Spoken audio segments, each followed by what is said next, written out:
I want you to go ask your doctor for an Ozempic prescription right after this video. Walk in there, tell them you want it, get it filled, and then come back and watch this again. Because if you understand what I'm about to tell you, you might leave that pharmacy with a very different plan. And I'm a pharmacist, 30 plus years in healthcare. I've dispensed more medications than most people will ever count. And I understand this drug class at a level most people giving opinions on the internet simply don't. And my position is this: GLP-1 agonists, Ozempic, Wegovy, Mounjaro are probably the most pharmacologically impressive weight loss tools ever brought to market. I'm also telling you they may be one of the worst decisions a healthy person in their 40s can make for their long-term health. And those two things are both true. And the fact that most people think they can't both be true is exactly why this video needs to exist. Because impressive clinical outcomes and right for you are not the same sentence.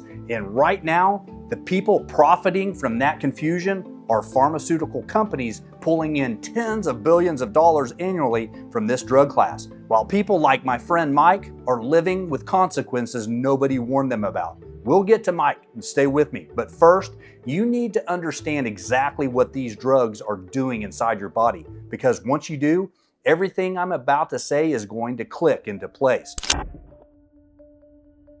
GLP-1 stands for glucagon-like peptide. It's a hormone your body already makes naturally, released from your gut when you eat. It does three main things. It tells your pancreas to release insulin. It slows down how fast your stomach empties food. And critically, it crosses the blood-brain barrier and tells your brain you're full. That's it. That's the mechanism. And these medications are synthetic versions of that hormone, engineered to stay in your system far longer than your body's natural version does. The result? People eat dramatically less. They lose weight. Blood sugar improves. Cardiovascular markers improve. The clinical data is real, and I'm not disputing any of that. Here's what I'm disputing: the assumption that because a drug produces a desirable outcome, it's the best path to that outcome. In pharmacy, we call this confusing the surrogate endpoint with the actual goal. And the goal isn't lower numbers on a scale. The goal is a body that functions well, ages slowly, and doesn't depend on a weekly injection to stay that way. And this is where the GLP-1 conversation starts to unravel. Because here's the thing nobody's talking about. What happens when you stop? Multiple studies, including research published in the New England Journal of Medicine and 2026 meta-analysis in the BMJ, have shown that when patients discontinue GLP-1 medications, the majority retain a significant portion of their lost weight within about a year. In fact, researchers now project that most patients return to their baseline weight within approximately 18 months of stopping. The drug didn't fix anything. It suppressed the appetite signal that was driving the behavior.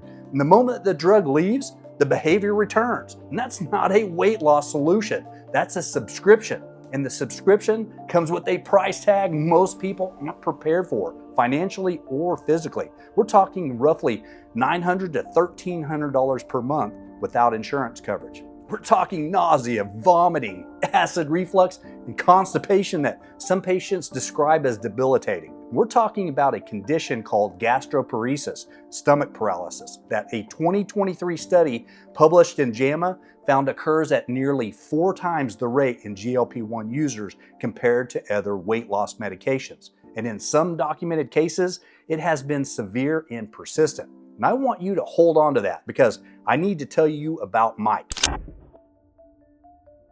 Mike is not a statistic. Mike is someone I know personally. He was a guy in his early 50s, overweight, motivated, and tired of the struggle, who went to his doctor looking for help and left with a GLP-1 prescription. Seemed like a reasonable plan.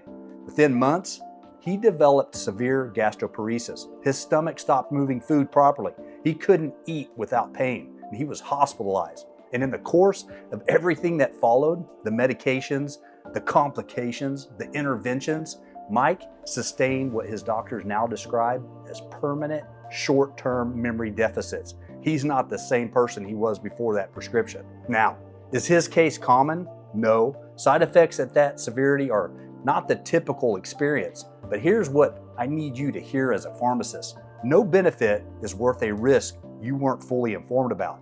And the GLP-1 conversation in popular culture right now is heavily weighted toward the benefit side of that equation. And I'm here to weight the other side. And more importantly, I'm here to show you that everything these drugs accomplish, your lifestyle can accomplish without the cost, without the side effects, without handing your metabolic health over to a pharmaceutical company indefinitely. Let's talk about what GLP-1 actually does and how your own behaviors can trigger the same pathways. Protein and fiber first. When you eat a meal that's high in protein and fiber before you touch carbohydrates, your gut releases its own GLP-1 naturally. Research confirms that high protein meals significantly elevate endogenous GLP-1 secretion compared to high carbohydrate meals. Your body already has this tool. You just have to use it. Resistance training. Here's one most people miss entirely. Strength training, lifting weights, compound movements, loaded carries has been shown to improve insulin sensitivity dramatically. We're talking 24 to 72 hours of improved glucose uptake after a single resistance training session. That is your body managing blood sugar the way it was designed to, without pharmaceutical intervention. Zone 2 aerobic training, steady state cardio at moderate intensity, brisk walking, cycling, swimming. These all improve mitochondrial density in your muscle cells.